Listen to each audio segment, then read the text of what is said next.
Hi, James Pereira here, and I would today like to talk about evidence-based training.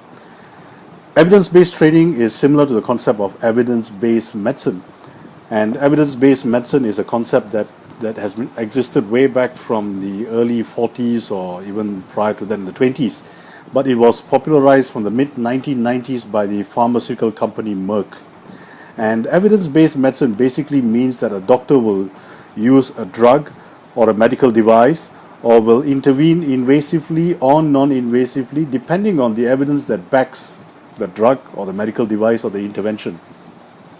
And by evidence, what they mean is that there is sufficient scientific documentation to warrant the use of these stuff. And these evidence have to be published in reputable journals. So evidence-based training basically means that the method that you use in training has been well documented. And this is very relevant in corporate training or seminar-style training, which can run for a day, 2 days, or even 3 days.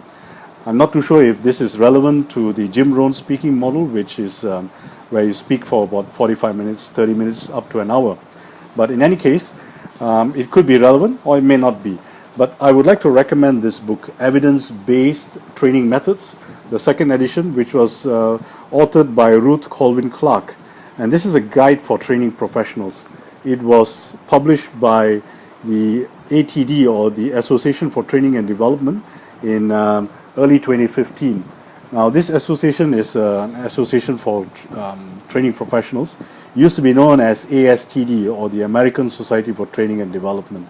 They changed their name somewhere in the middle of last year.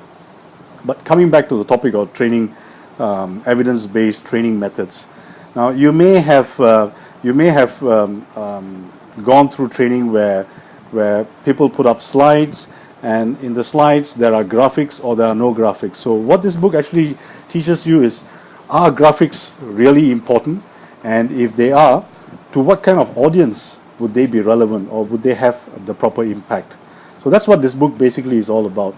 And if you have attended many types of training, you would have seen that there are some trainers who employ something very exotic, and it may really have no impact at all on the learning of the participants. So this book will help you. Now, I just received this book last week, and so far I've gone through about 46 pages, and in that 46 pages I've picked up some very invaluable tips and techniques.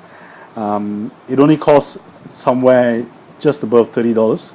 You can go to the ATD website. I think it's atd.org or .com, or you can just head on to Amazon and get it for, I think, about $30. And the shipping fee from Amazon is going to be very, very low, especially if you are outside of North America. I was in Malaysia and I got it a lot cheaper. The shipping fee was a lot less than if I had picked it up from ATD itself. So there you are. I hope you go head on to Amazon, check out this book, and if it is worthwhile, pick it up, and you may get some invaluable tips and boost your training methods and get great reviews from your reps, from the participants. All right, see you then. Bye bye.